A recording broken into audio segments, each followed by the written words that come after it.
ചില students extra special ആണല്ലേ. എൻ്റെ അടിപൊളി ഒരു ഫോമർ സ്റ്റുഡൻറ്റ്, അതിലും വൈബുള്ള ഒരു ചിക്കൻ കറി ഉണ്ടാക്കുന്ന റീൽ. ആഹാ, അത് കണ്ട് ഇൻസ്പയർഡ് ആയിട്ട് ഞാനും കയറി കിച്ചണിൽ. പക്ഷെ എന്തോ നമുക്കത് കൊത്തില്ല. അല്ലെങ്കിൽ സ്റ്റുഡൻസാണ് കഴിവ് കൂടുതലെന്ന് പറയുന്നത് പണ്ടേ ഒരു അശരീരിയാണ് അല്ലേ. അങ്ങനെ പോയി മൂടൊക്കെ തിരിച്ചു പിടിക്കാനായിട്ട് അന്നത്തെ പ്രയാണം ഞാൻ തുടർന്നു. എന്നെ തന്നെ ഹാപ്പിയാക്കാനുള്ള വല്ലാത്തൊരു വെമ്പലായിരുന്നു എനിക്ക്. നോക്കണ്ട ഉണ്ണി, ഇത് ഞാൻ തന്നെയാണ്. ഇന്നത്തെ ആദ്യത്തെ ഹാപ്പിനെസ് എന്നിലേക്ക് കടന്നു വന്നത് എൻ്റെ കാറിനൊരു പാർക്കിംഗ് സ്പോട്ട് കിട്ടിയപ്പോഴാണ്. മൂടൊക്കെ അങ്ങനെ അങ്ങ് ഓണായി. എന്താ ടൈമിങ്! അമ്മയുടെ മെസ്സേജ് ഒന്നുകൂടെ കളറാക്കി.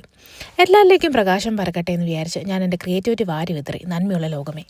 പാകിസ്ഥാനി കൂട്ടുകാരൻ്റെ കൂടെയുള്ള ലഞ്ച് എന്നും ഒരു മിനി നോമ്പുതുറയാണ് എനിക്ക്. എൻ്റെ വീഡിയോഗ്രഫി സ്കിൽസ് തീരെ പോരാ എന്ന് പറയുന്നവർക്കുള്ള മറുപടിയാണത്. ഞാൻ ഡെയിലി 2 മണിക്കൂർ വ്ലോഗ് എടുത്ത് പ്രാക്ടീസ് ചെയ്യുന്നുണ്ട് ഗൈസ്. അപ്പോഴിതാ ഇവളും വന്നു. ആരായാലും വിട്ടില്ല ഞാൻ.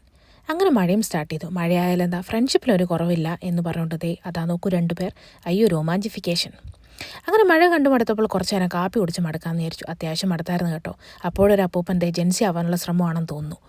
സോറി അപ്പൂപ്പ, എൻ്റെ സ്റ്റോറിയിൽ ഞാൻ തന്നെയാണ് ഹീറോ. അങ്ങനെ നിങ്ങളെയും എന്നെയും ഹാപ്പി ആക്കി എന്നുള്ള ഒരു വിശ്വാസത്തിൽ ഇതാ റിവ്യൂസ് ബൈ ഗായ പവറിങ് ഓഫ്.